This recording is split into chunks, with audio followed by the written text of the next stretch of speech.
ಈ ಬಾರಿಯ ಸಾಂಪ್ರದಾಯಿಕ ದಸರಾ ಉದ್ಘಾಟನೆಗೆ ಬಾನು ಮುಷ್ತಾಕ್ ಅವರ ಹೆಸರನ್ನು ಮಾನ್ಯ ಮುಖ್ಯಮಂತ್ರಿಗಳು ತೀರ್ಮಾನ ಮಾಡಿದ ದಿನವೇ ನಾನು ಪತ್ರಿಕಾ ಹೇಳಿಕೆಯನ್ನು ಕೊಟ್ಟು ನನ್ನ ಆತಂಕಗಳನ್ನು ಬಹಳ ಸ್ಪಷ್ಟವಾಗಿ ನಾನು ಹೇಳಿದ್ದೀನಿ. ಬಾನು ಮುಷ್ತಾಕ್ ಅವರ ಸಾಧನೆ ಬಗ್ಗೆ, ಅವರಿಗೆ ಬುಕರ್ ಅವಾರ್ಡ್ ಬಂದಿರೋದ್ರ ಬಗ್ಗೆ ನಮಗೆ ಅಪಾರವಾದಂಥ ಗೌರವ ಇದೆ. ಅವರಿಗೆ ಅವಾರ್ಡ್ ಬಂದಾಗ ನಾವೆಲ್ಲ ಅಭಿನಂದನೆಯನ್ನು ಕೂಡ ಸಲ್ಲಿಸಿದ್ದೀವಿ. ಆದರೆ ಇದು 100% ಧಾರ್ಮಿಕ ಆಚರಣೆ. ಈ ಧಾರ್ಮಿಕ ಆಚರಣೆಗೆ ನಮ್ಮ ಧರ್ಮದ ದೇವತೆಗಳ ಬಗ್ಗೆ, ಆಚರಣೆ ಬಗ್ಗೆ ಅಬದ್ಧ ಭಾವನೆಯನ್ನು ಇಟ್ಕೊಂಡಿರುವಂತಹ ಬಾನು ಮುಷ್ತಾಕ್ ಅವರನ್ನು ಕರೆಯುವಂಥದ್ದು ಎಷ್ಟು ಸರಿ ಅಂತ ಹೇಳಿ ನಾನು ಪ್ರಶ್ನೆಯನ್ನು ಮಾಡಿದ್ದೆ. ಸರ್ಕಾರ ಆಲೋಚನೆಯನ್ನು ಮಾಡಬೇಕು, ಪುನರ್ಚಿಂತನೆಯನ್ನು ಮಾಡಬೇಕು ಅನ್ನೋದನ್ನು ಹೇಳಿದ್ದೆ. ನಾನು ಅವರಿಗೆ ಇನ್ನೂ ಒಂದು ಸ್ಪಷ್ಟಪಡಿಸಿದ್ದೆ, ಬಾನು ಮುಷ್ತಾಕ್ ಅವರು ಮುಸಲ್ಮಾನರು ಅನ್ನೋ ಕಾರಣಕ್ಕೆ ನಾನು ವಿರೋಧಿಸ್ತಾ ಇಲ್ಲ. ಆದರೆ ಅವರು 2023 ಜನಸಾಹಿತ್ಯ ಸಮ್ಮೇಳನದಲ್ಲಿ ಕನ್ನಡವನ್ನು ಭುವನೇಶ್ವರಿ ತಾಯಿಯಾಗಿ ಮಾಡಿದಿರಿ, ಅವಳಿಗೆ ಅರಿಶಿನ ಕುಂಕುಮದ ಲೇಪನವನ್ನು ಮಾಡಿದಿರಿ, ಹಾಗೂ ಅರಿಶಿನ ಕುಂಕುಮದ ಪ್ರತೀಕವಾಗಿರುವಂತಹ ಕನ್ನಡ ಧ್ವಜವನ್ನು ಮಾಡಿದಿರಿ. ಆ ಮುಖಾಂತರವಾಗಿ ನೀವು ಮುಸಲ್ಮಾನರನ್ನು ದೂರ ಇಟ್ಟಿದ್ದೀರಿ.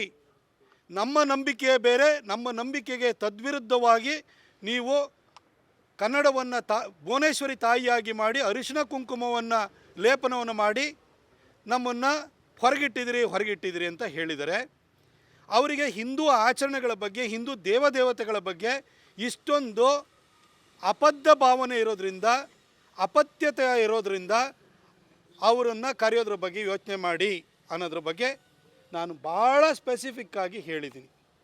ಆದರೆ ಸಿದ್ದರಾಮಯ್ಯನವರು ಒಂದು ದಿನವೂ ಕೂಡ ಅದಕ್ಕೆ ಸಮಜಾಯಿಸಿ ಕೊಡುವಂಥ ಕೆಲಸನೂ ಮಾಡಲಿಲ್ಲ. ಹಾಗೆ ನಿಸಾರ್ ಅಹಮದ್ ಅವ್ರನ್ನ ಹೆಸರನ್ನ ಎಳೆತ್ತಂದರು. ನಿಸಾರ್ ಅಹಮದ್ ಅವ್ರನ್ನ ನಿತ್ಯೋತ್ಸವ ಇರ್ಬೋದು, ಬೆಣ್ಣೆಕದ್ದ ಕೃಷ್ಣ ಅಂತ ಅವ್ರು ಬರೆದಿರೋವಂಥದ್ದು ಇರ್ಬೋದು, ಈ ಕರ್ನಾಟಕವನ್ನು ತಾಯಿ ಭುವನೇಶ್ವರಿಯಾಗಿ ಅವರು ನಿತ್ಯೋತ್ಸವ ತಾಯೇ ನಿನಗೆ ನಿತ್ಯೋತ್ಸವ ಅಂತ ಬರೆದಿರುವಂಥ ಕವಿತೆನೇ ಇರ್ಬೋದು, ಎಲ್ಲದನ್ನು ಕೂಡ ನಾವು ಸ್ಪಷ್ಟವಾಗಿ ಆಧಾರ ಸಮೇತವಾಗಿ ಹೇಳಿದ್ವಿ. ಆದರೂ ಸಿದ್ದರಾಮಯ್ಯನವರು ಎಲ್ಲೇ ಹೋಗಿ ಮಾಧ್ಯಮದವ್ರು ಕೇಳಿರೋ ಏನಿದೆ ಎವಿಡೆನ್ಸು ಅಂತಾರೆ. ಅಲ್ಲ ಸರ್, ಜನಸಾಹಿತ್ಯ ಸಮ್ಮೇಳನದಲ್ಲಿ ಅವ್ರು ಮಾಡಿರುವಂತಹ ಭಾಷಣ ಏನಿದೆಯಲ್ಲ, ಆಡಿರುವ ಮಾತುಗಳಿಗಿಂತ ನಿಮಗೆ ಇನ್ನೇನಾರು ಎವಿಡೆನ್ಸ್ ಬೇಕಾ? ಆಯಿತು, ಸಿದ್ದರಾಮಯ್ಯನವ್ರನ್ನ ಬದಿಗಿಡಿ. ಬಾನು ಮುಷ್ತಾಕ್ ಅವರಿಗೆ ನಾನು ಸ್ಪೆಸಿಫಿಕ್ಕಾಗಿ ಕೇಳ್ತೀನಿ, ಮೇಡಮ್, ನೀವು ಇವಾಗ ಮನೆಯಲ್ಲಿ ಕರೆದು ಯಾರಿಗೋ ಬಾಗಿನ ಕೊಡುವಂಥದ್ದು, ಅವರಿಗೆ ಅರಿಶಿನ ಹಚ್ಚುವಂಥದ್ದು, ಕುಂಕುಮ ಹಚ್ಚುವಂಥದ್ದು, ಅವ್ರ ಮಡಿಲಿಗೆ ನೀವು ಹಣ್ಣು ಹಂಪಲುಗಳನ್ನು ಇಡೋವಂಥದ್ದು ಇವೆಲ್ಲ ಮಾಡ್ತಿದ್ದೀರಲ್ಲ ಮೇಡಮ್. ನೀವು 2023 ಜನಸಾಹಿತ್ಯ ಸಮ್ಮೇಳನದಲ್ಲಿ ಭುವನೇಶ್ವರಿ ತಾಯಿಯ ಬಗ್ಗೆ, ಅರಿಶಿನ ಕುಂಕುಮದ ಪ್ರತೀಕವಾಗಿರುವಂಥ ನಮ್ಮ ಕನ್ನಡ ಬಾವುಟದ ಬಗ್ಗೆ ಮಾಡಿರುವ ಭಾಷಣ, ಆಡಿರುವಂಥ ಮಾತುಗಳು ತಪ್ಪಾಗಿದೆ ಅಂತ ಕ್ಷಮೆಯಾಚನೆ ಮಾಡಿದ್ರ ಮೇಡಮ್? ನೀವು ಕ್ಷಮೆಯಾಚನೆಯನ್ನು ಮಾಡಿದ್ದಿದ್ರೆ ಖಂಡಿತ ನಾನು ಕೋರ್ಟಿಗೆ ಹೋಗ್ತಾ ಇರಲಿಲ್ಲ.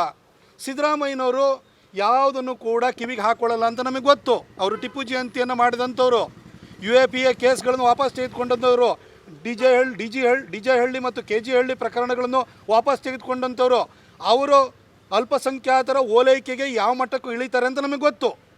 ಅವರನ್ನು ನಾವು ಕೇಳಲ್ಲ. ನಾನು ನಿಮ್ಮ ಆತ್ಮಸಾಕ್ಷಿಗೂ ಬಿಟ್ಟಿದ್ದೆ. ಮೇಡಮ್, ನೀವು ಕನಿಷ್ಠ ಯಾವತ್ತಾದ್ರೂ ಒಂದು ಕ್ಷಮೆಯಾಚನೆ ಮಾಡುವಂಥ ಕೆಲಸವನ್ನು ಮಾಡಿದ್ದೀರ ಮೇಡಮ್. ಹಾಗಿರಬೇಕಾದ್ರೆ ನೀವು ಇಲ್ಲಿ ಬಂದಾದಮೇಲೆ ನೀವು ಗೌರವ ಕೊಡ್ತೀರಿ ಅಂತ ಏನು ಹೇಗೆ ನಾವು ನಂಬ್ಕೊಳ್ಳೋವಂಥದ್ದು? ಹಿಂದೆ ಬರಗೂರು ರಾಮಚಂದ್ರಪ್ಪ ಅವರು ಬಂದಾಗಲೂ ಕೂಡ ಇಲ್ಲಿ ಬಂದಾದ ಕೂಡ ನಾನು ದೀಪ ಹಚ್ಚಲ್ಲ, ನಾನು ಮಂಗಳಾರತಿ ತೊಗೊಳ್ಳಲ್ಲ, ನಾನು ಪುಷ್ಪಾರ್ಚನೆ ಮಾಡಲ್ಲ ಅಂತೇಳಿ ಹೇಳಿ ಅವರು ಇದೇ ಥರ ನಕರ ತೆಗೆದಿದ್ರು. ನೀವು ನಿಮ್ಮ ಭಾಷಣದಲ್ಲೇ ಭಾಳ ಸ್ಪಷ್ಟವಾಗಿ ಹೇಳಿದ್ರಿ. ಬರಗೂರು ರಾಮಚಂದ್ರಪ್ಪ ಅವರಾದ್ರೂ ಕೂಡ ಈ ರೀತಿ ಭಾಷಣಗಳಲ್ಲಿ ಹೇಳಿರಲಿಲ್ಲ. ಆವಾಗ ನಾವು ಯಾಮಾರಿದ್ದು. ಆದರೆ ಈ ಸಾರಿ ನೀವು ಇಂಥ ಹೇಳಿಕೆಯನ್ನು ಕೊಟ್ಟಂಥವರೇ ನೀವು ಉದ್ಘಾಟನೆಗೆ ಬರ್ತಾಯಿದ್ದೀರಿ. ನಿಮ್ಮ ಆತ್ಮಸಾಕ್ಷಿ ಹೆಂಗೆ ಒಪ್ಪುತ್ತೆ? ನಿಮ್ಮ ಧರ್ಮದಲ್ಲಿ ವಿಗ್ರಹಾರಾಧನೆಗೆ ಅವಕಾಶ ಇಲ್ವಲ್ಲ, ನೀವು ಇದನ್ನು ಹೆಂಗೆ ಒಪ್ಪಿ ಬರ್ತೀರಿ ಅಂತ ನಿಮ್ಮನ್ನು ಕೇಳಿದೆ. ಮೇಡಮ್, ನೀವು ಒಂದು ಸಣ್ಣ ಸೌಜನ್ಯನ ತೋರಲಿಲ್ವಲ್ಲ ಮೇಡಮ್ ಒಂದು ಕ್ಷಮೆಯಾಚನೆ ಮಾಡೋವಂಥದ್ದಕ್ಕೆ? ತಾಯಿ ಚಾಮುಂಡಿ ಕರೆಸ್ಕೊಳ್ತಾಳೆ ಅಂತ ಹೇಳಿ ಈ ರೀತಿ ನೀವು ಹಾರಿಕೆ ಉತ್ತರಗಳನ್ನು ಕೊಡ್ತಾ ಇದ್ದೀರಾ ಹೊರತು ನೀವು ಆಡಿರುವ ಮಾತಿಗೆ ಕ್ಷಮೆ ಕೇಳಿದ್ದಿದ್ರೆ ಖಂಡಿತ ನಾನು ರಿಟ್ ಪಿಟಿಷನ್ನು in the form of PIL ನಾನು ಹಾಕ್ತಾ ಇರಲಿಲ್ಲ. ನೀವು ಇಲ್ಲಿ ಬಂದು ಮತ್ತೆ ನಮ್ಮ ಧಾರ್ಮಿಕ ಭಾವನೆಗಳಿಗೆ ನೀವು ಧಕ್ಕೆನ ತರ್ತೀರಿ, ನಮ್ಮ ಹಿಂದೂ ಆಚರಣೆಗಳಿಗೆ ನೀವು ಏನಾದರೂ ಧಿಕ್ಕಾರವನ್ನು ತೋರಿದರೆ ಪರಿಸ್ಥಿತಿ ಏನಾಗ್ಬೋದು. ಅದ್ರ ಜೊತೆಗೆ ನಮ್ಮ ಕನ್ನಡ ನೆಲದ ದೇವಿಯಾಗಿರುವಂಥ ಭುವನೇಶ್ವರಿಯ ಬಗ್ಗೆ ನೀವು ಆಡಿರುವಂಥ ಮಾತುಗಳು, ಕನ್ನಡ ಬಾವುಟದ ಬಗ್ಗೆ ನೀವು ತೋರಿರುವಂಥ ಅಸಡ್ಡೆ ಬಗ್ಗೆ ನೀವು ಒಂದು ಸಣ್ಣ ಕ್ಷಮೆಯಾಚನೆಯೂ ಮಾಡಿಲ್ಲ.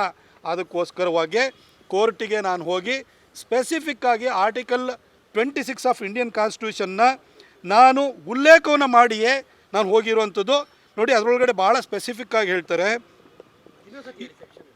ಆರ್ಟಿಕಲ್ 26 ಏನು ರಿಲಿಜಿಯಸ್ ಫ್ರೀಡಮ್ ಏನಿದೆ ಅದರೊಳಗಡೆ ಒಂದು ಹೇಳ್ತಾರೆ, ಒಂದು freedom to manage religious affairs ಅಂತ ಹೇಳ್ತಾರೆ. ಅದರಲ್ಲಿ they have the right to manage their own affairs in the matters of religion which includes rituals, ceremonies and customs ಅಂತ ಹೇಳ್ತಾರೆ. ಇಲ್ಲಿರುವಂತಹ ಪೂಜೆ ಪುನಸ್ಕಾರಗಳಿರ್ಬೋದು, ವಿಧಿವಿಧಾನಗಳಿರ್ಬೋದು, ಆಚರಣೆಗಳಿರ್ಬೋದು, ಅದನ್ನು ತಮಗೆ ಇಷ್ಟ ಬಂದ ರೀತಿಯಲ್ಲಿ ಅದನ್ನು ನಡೆಸೋದಕ್ಕೆ ಅವಕಾಶ ಇದೆ ಅಂತೇಳಿ ನೀವು ನಮ್ಮ ಭುವನೇಶ್ವರಿನ ಒಪ್ಪದಿದ್ದಂಥವ್ರು, ನಮ್ಮ ಅರಿಶಿಣ ಕುಂಕುಮದ ಬಗ್ಗೆ ಅಪತ್ಯ ಭಾವನೆಯನ್ನು ಇಟ್ಕೊಂಡಿರೋವಂಥವ್ರು, ಇಲ್ಲಿ ವಿಗ್ರಹ ರೂಪದಲ್ಲಿರುವಂಥ ತಾಯಿ ಚಾಮುಂಡೇಶ್ವರಿ ಅವಳು ಕುಂಕುಮಧಾರಿಯಾಗಿ ಇರ್ತಾಳೆ. ಅವಳಿಗೆ ಮಂಗಳಾರತಿಯನ್ನು ನಾವು ಬೆಳಗ್ತೀವಿ, ಅವಳಿಗೆ ಶ್ಲೋಕವನ್ನು ಹೇಳ್ತೀವಿ, ಸುಸೂತ್ರವಾಗಿ ನಡೆಸ್ಕೊಡು ತಾಯಿ ಅಂತ ಹೇಳಿ ನಾವು ಕೇಳ್ಕೊಳ್ತೀವಿ. ಈ ಆಚರಣೆಗಳು ವಿಧಿವಿಧಾನಗಳಿಗೆ ಪೂರಕವಾಗಿ ನಡೆಯುವಂಥದ್ದಿದ್ದು. ಇಲ್ಲಿ ನೀವು ಈ ರೀತಿ ಅಪತ್ಯ ಭಾವನೆ ಇಟ್ಕೊಂಡಿರುವಂಥವ್ರು ಬಂದಾಗ ನಮ್ಮ ರಿಲಿಜಿಯಸ್ ಸೆಂಟಿಮೆಂಟ್ಸ್ ಅನ್ನೋದು ಹರ್ಟ್ ಆಗಲ್ವಾ? ನಮ್ಮ ಕಸ್ಟಮ್ಸಿಗೆ ಏನಾದ್ರೂ ಕೂಡ ನೀವು ಬರಗೂರು ರಾಮಚಂದ್ರಪ್ಪ ಅವ್ರ ಥರನೇ ತಗಾದೆ ತೆಗೆದ್ರೆ ಪರಿಸ್ಥಿತಿ ಏನಾಗಬಹುದು, ಅದನ್ನಿಟ್ಕೊಂಡೇ ನಾವು ಕೋರ್ಟನ್ನು ಅಪ್ರೋಚ್ ಮಾಡಿರುವಂಥದ್ದು. ಭಾಳ ಸ್ಪೆಸಿಫಿಕ್ಕಾಗಿ ನಾವು ಮುಸಲ್ಮಾನನ ಕಾರಣಕ್ಕೆ ನಿಮ್ಮನ್ನು ವಿರೋಧಿಸ್ತಾ ಇಲ್ಲ ಮೇಡಮ್. ಅದ್ರ ಜೊತೆಗೆ ನಾನು ಮಾನ್ಯ ಸಿದ್ದರಾಮಯ್ಯ ಸಾಹೇಬರಿಗೆ ಭಾಳ ಸೆಕ್ಯುಲರಿಸಮ್ ಪಾಠವನ್ನು ಹೇಳ್ಕೊಡ್ತೀರಿ. ಸಿದ್ದರಾಮಯ್ಯನವರೇ, ಈ ಸೆಕ್ಯುಲರಿಸಮ್ ಪಾಠವನ್ನು ದಯವಿಟ್ಟು ನೀವು ಹೇಳಕ್ಕೆ ಹೋಗಬೇಡಿ. 2 ದಿನದ ಹಿಂದೆ ನಡೆದಂತಹ ಈದ್ ಕಾರ್ಯಕ್ರಮದಲ್ಲಿ ಮುಸಲ್ಮಾನರು ಶಾಂತಿ ಪ್ರಿಯರು ಅಂತ ಹೇಳಿಬಿಟ್ಟು ಇದು ಒಡೆಯುವಂಥದ್ದು, ಇವೆಲ್ಲ ಹಿಂದೂ ಸಂಸ್ಕೃತಿ ಅನ್ನೋ ರೀತಿಯಲ್ಲಿ ಮಾತಾಡಿದ್ರಲ್ಲ ಸರ್. ನಿನ್ನೆ ರಾತ್ರಿ ಮದ್ದೂರಿನಲ್ಲಿ ಮಸೀದಿಯಿಂದ ಕಲ್ಲು ಬಿಸಾಡಿದವ್ರು ಯಾರು ಸರ್? ಈ ಸಿದ್ದರಾಮಯ್ಯನವರು ಭಾಳ ಓತಪ್ರೋತವಾಗಿ ಎಲ್ಲರಿಗೂ ಬುದ್ಧಿ ಹೇಳಕ್ಕೆ ಬರ್ತಾರೆ. ಸಿದ್ದರಾಮಯ್ಯನವರು, ನಾನು ನಿಮಗೊಂದು ಸ್ಪಷ್ಟವಾಗಿ ಹೇಳಲಿಕ್ಕೆ ಬಯಸ್ತೀನಿ, ನಾವು ಹಿಂದೂಗಳಷ್ಟು ಸೆಕ್ಯುಲರ್ ಬೇರೆ ಯಾವುದು ದೇಶದಲ್ಲಿರೋ ಯಾವ ಜನರೂ ಇಲ್ಲ. ಒಂದು ತಿಳ್ಕೊಳ್ಳಿ, ಅಲ್ಲಾಹನ್ ಬಿಟ್ಟರೆ ಪೂಜೆಗೆ ಯಾರು ಭಾಜನರಾಗಲ್ಲ ಅಂತ ಹೇಳಿ ಮುಸ್ಲಿಮರು ಹೇಳ್ತಾರೆ. ಕ್ರೈಸ್ತರು ನಿಮ್ಮ ಪಾಪ ಪರಿಹಾರ ಆಗಬೇಕು ಅಂದರೆ ಬರೀ ಕ್ರಿಶ್ಚಾನಿಟಿಯಲ್ಲಿ ನಂಬಿಕೆ ಇಟ್ಕೊಳ್ಬೇಕು ಅಂತ ಹೇಳ್ತಾರೆ. ಆದರೆ ನಮ್ಮ ಧರ್ಮದಲ್ಲಿ ನಾವು ಆ ಥರ ಹೇಳಿಲ್ಲ ಸರ್. ಒಂದು ಯೋಚನೆ ಮಾಡಿ ನೀವು, ಇವತ್ತು ಇಸ್ಲಾಂನಲ್ಲಿರುವಂತಹ ಫಕೀರಾಗಿ ಬಂದಂತಹ ಸಂತ ಶಿಶುನಾಳ ಶರೀಫರು ಇರ್ಬೋದು, ಶಿರಡಿ ಸಾಯಿಬಾಬರು ಇರ್ಬೋದು, ಸಂತ ಕಬೀರ್ ಇರ್ಬೋದು, ಅವ್ರನ್ನ ಇವತ್ತು ಅತಿ ಹೆಚ್ಚು ಅವರಿಗೆ ನಡ್ಕೊಳ್ಳೋರು ಯಾರು? ಹಿಂದೂಗಳೇ ನಡ್ಕೊಳ್ಳೋದು. ಅವ್ರನ್ನ ದೇವರಾಗಿ ನಾವು ನೋಡ್ತಾ ಇದ್ವಿ. ಮುಸಲ್ಮಾನರು ಎಷ್ಟು ಜನ ನಡ್ಕೊಳ್ತಾ ಇದ್ದಾರೆ. ನೀವು ನಮಗೆ ಸೆಕ್ಯುಲರಿಸಮ್ ಪಾಠ ಹೇಳಕ್ಕೆ ಹೋಗಬೇಡಿ ಸರ್. ಅದ್ರ ಜೊತೆಗೆ ಬಿಸ್ಮಿಲ್ಲಾ ಖಾನ್ ಅಂತಹ ದೊಡ್ಡ ಹೆಚ್ಚಿನ ವಿಡಿಯೋಗಳಿಗೆ ಪ್ರತಿಧ್ವನಿ ಯೂಟ್ಯೂಬ್ ಚಾನೆಲ್ ಸಬ್ಸ್ಕ್ರೈಬ್ ಮಾಡಿ, ಬೆಲ್ ಐಕಾನ್ ಕ್ಲಿಕ್ ಮಾಡಿ.